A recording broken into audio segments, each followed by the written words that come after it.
कक्षा 11वीं का प्रश्न बैंक का पूरा सॉल्यूशन आ चुका है। आप सभी प्रश्न बैंक 2025-26 के लिए जो अपलोड की गई है कक्षा 11वीं की गवर्नमेंट के द्वारा, जिसमें क्या है कि आपका जो त्रैमासिक परीक्षा का पेपर है इसी में से बनने वाला है। आपको विश्वास के लिए मैं बता देता हूँ। देखिए यहाँ पर लिखा है साफ साफ, इसको आप देख सकते हैं। यहाँ पर साफ लिखा है कि नोट, विषय शिक्षक त्रैमासिक परीक्षा का प्रश्न पत्र निर्माण करते समय दिए गए प्रश्नों में से सभी स्वेच्छा अनुसार विद्यार्थियों के सीखने के स्तर को ध्यान में रखते हुए प्रश्नों का चयन करें। तो यहाँ पर आपका जो प्रश्न पत्र बनाया जाएगा इसी प्रश्न बैंक में से बनाया जाएगा। तो आज के इस वीडियो में मैं आप लोगों को प्रश्न बैंक का पूरा हल करवाने वाला हूँ 2025-26 की, बिल्कुल ब्लूप्रिंट के अकॉर्डिंग। तो सभी विद्यार्थी देख सकते हैं आपके पेपर में कौन कौन से क्वेश्चन आ रहे हैं और कौन से क्वेश्चन को आपको हल करना है। तो इसमें आप देख सकते हैं यहाँ पर इकाई नंबर पहली से आपके ऑब्जेक्ट टाइप क्वेश्चन आएंगे और कौन कौन से क्वेश्चन आएंगे सब कुछ हम देखेंगे, क्रम से चलते हैं, ठीक है। उसके बाद पीडीएफ सभी आपको मिल जाएंगे। कहाँ मिलेंगे वीडियो के लास्ट में मैं आपको बता दूंगा। चलिए तो स्टार्ट करते हैं हम क्वेश्चन क्रमांक पहले से। सही विकल्प चुनकर लिखिए। जोखिम का प्रतिफलन होता है। तो जोखिम का जो प्रतिफल होता है ब्याज होता है, पूंजी होती है, मजदूरी होती है या लाभ होता है। तो इसमें आपका सही उत्तर हो जाएगा लाभ। आचार संहिता में सम्मिलित नहीं किया जाता। तो आचार संहिता में किससे सम्मिलित नहीं किया जाता? नियम, बेईमानी, सत्यनिष्ठा, नैतिकता।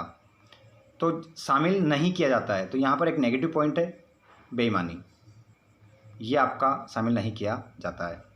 शिक्षक द्वारा अपने पुत्र को निःशुल्क मार्गदर्शन देना आर्थिक क्रिया है, पेशा है, रोजगार है, अनार्थिक क्रिया है। तो इसमें आपका जो क्या हो जाएगा, सीधा सा आंसर पेशा हो जाएगा। मानसिक श्रम विशेषता है व्यापार की, उद्योग की, कृषि की, पेशा की।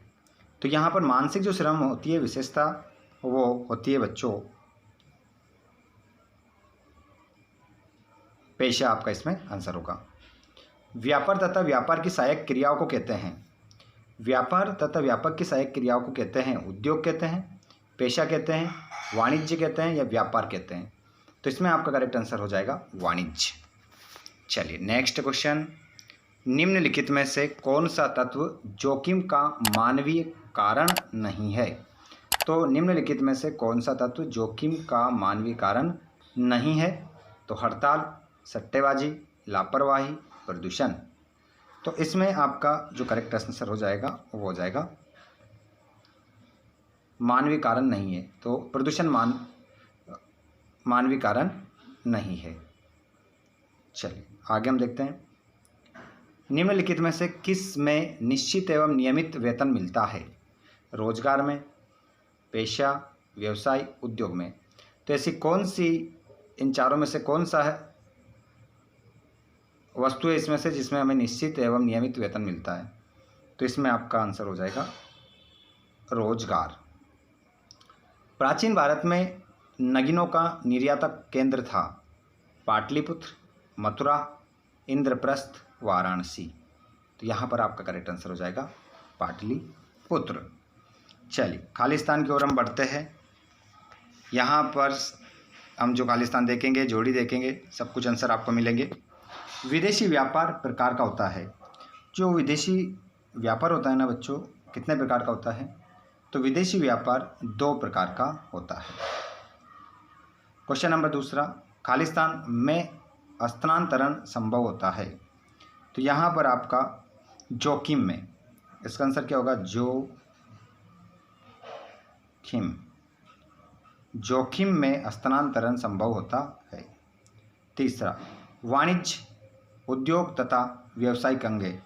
तो यहाँ पर इसका आंसर हो जाएगा व्यवसाय। वाणिज्य, उद्योग तथा, इस प्रश्न का जवाब जल्दी से बताइए क्या होगा? ऑल स्टूडेंट इसका जवाब देंगे जल्दी से।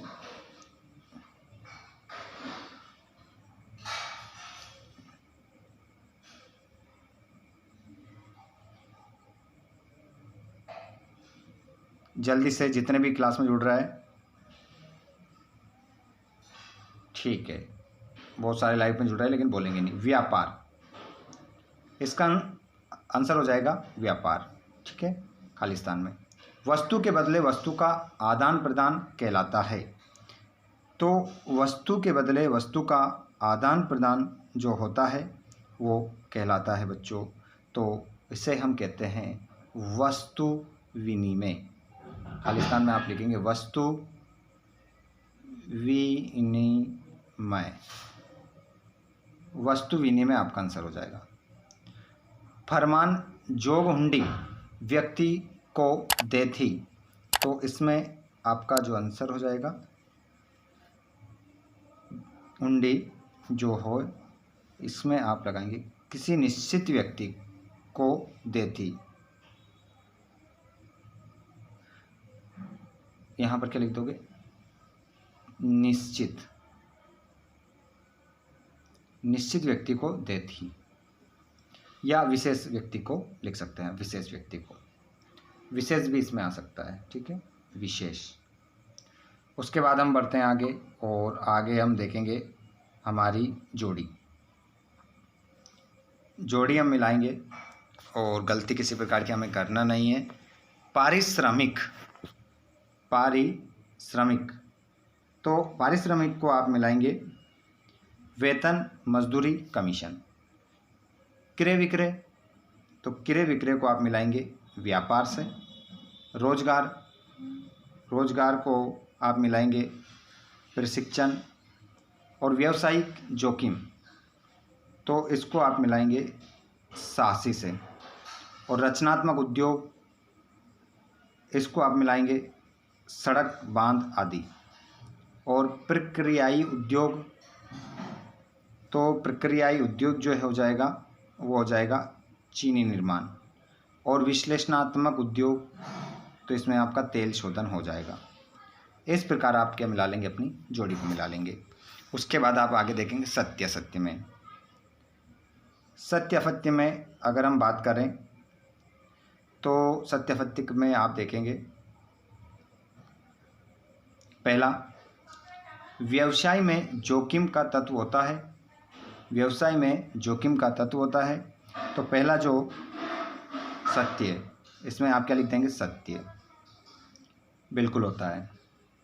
डाक संचार उद्योग तृतीयक उद्योग कहलाता है, तो ये भी आपका क्या हो जाएगा? सत्य हो जाएगा। रोजगार में पूंजी की आवश्यकता होती है, तो इसमें आपका जो करेक्ट आंसर होगा वो सत्य हो जाएगा। वाणिज्य व्यापार का अभिन्न अंग है, तो चौथे वाले में आप जो लगाएंगे वाणिज्य व्यापार का अभिन्न अंग है, असत्य। व्यवसाय में केवल आर्थिक क्रियाओं का समावेश है, तो पांचवें में जो आप आंसर लगाएंगे वो लगाएंगे सत्य। इसका आंसर भी क्या होगा? सत्य होगा।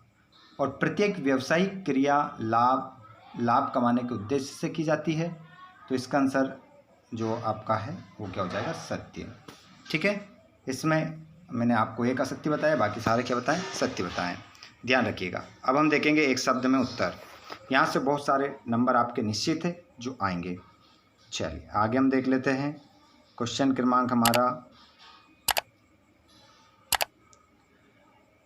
एक शब्द में उत्तर देना है। मछली पकड़ना किस प्रकार का उद्योग है? तो इसमें आंसर आपका लगा देंगे आप प्राथमिक उद्योग, ठीक है। पहले का आंसर क्या हो जाएगा? प्राथमिक उद्योग। व्यवसाय से हानि की संभावना को क्या कहते हैं? तो व्यवसाय से हानि की संभावना को बच्चों क्या कहते हैं? इसमें जोखिम। इसका आंसर क्या हो जाएगा? जोखिम कहते हैं। वे कौन सी क्रियाएं हैं जिनका संबंध धन से नहीं होता है? तो उन्हें गैर आर्थिक क्रियाएं कहते हैं। क्या कहते हैं बच्चों? गैर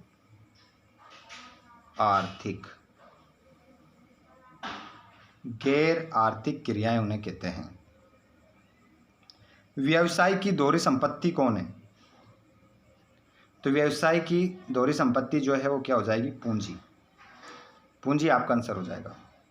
प्राचीन काल में पूर्व और पश्चिम को जोड़ने वाले समुद्री मार्गों को किस नाम से जाना जाता है? तो इससे हम जानते हैं बच्चों रेशम मार्ग। रेशम मार्ग के नाम से जानते हैं। ठीक है, तो इस प्रकार आपके ऑब्जेक्टिव क्लियर होते हैं। अब यहाँ पर आते हैं 2-2 नंबर के क्वेश्चन जिनको आप कंप्लीट करेंगे। इनको अगर इनके आंसर चाहिए तो आप हमें कमेंट बॉक्स में बताइएगा। टेलीग्राम व्हाट्सएप ग्रुप पर इनके आंसर हम दे देंगे। वीडियो में आपको पीडीएफ, ये इसका पीडीएफ भी मिल जाएगा, आंसर के पीडीएफ भी मिल जाएंगे। 3 नंबर के क्वेश्चन में आप ये याद कर लीजिए, 7 क्वेश्चन, और 4 नंबर के लिए बता देता हूँ, इस इकाई से ये क्वेश्चन कर लीजिए। ठीक है, उसके बाद में इकाई आपकी स्टार्ट हो जाती है दूसरी, जिसमें व्यावसायिक संगठन के स्वरूप, यहाँ पर कुछ ऑब्जेक्टिव बताऊँगा मैं आप लोगों को और पूरा पेपर का हल करवाऊँगा। ये देख सकते हैं, आपका त्रैमासिक सिलेबस में ज़्यादा नहीं आने वाला है, 4 यूनिट आने वाली है। ये 3 यूनिट इसका ऑब्जेक्टिव हल करवाऊँगा आपको, उसके बाद में इसके क्वेश्चन बताऊँगा, और उसके बाद में ये लास्ट वाली यूनिट रहेगी जो पेपर में आपके त्रैमासिक में आने वाली है।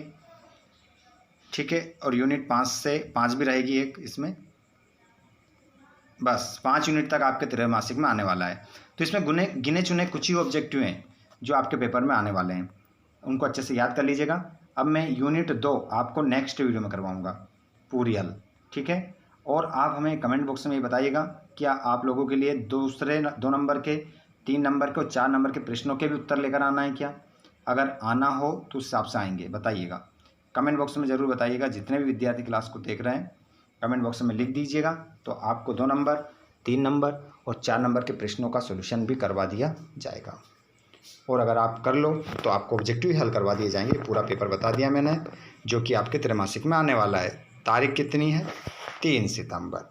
याद रखिएगा, भूल ना जाना।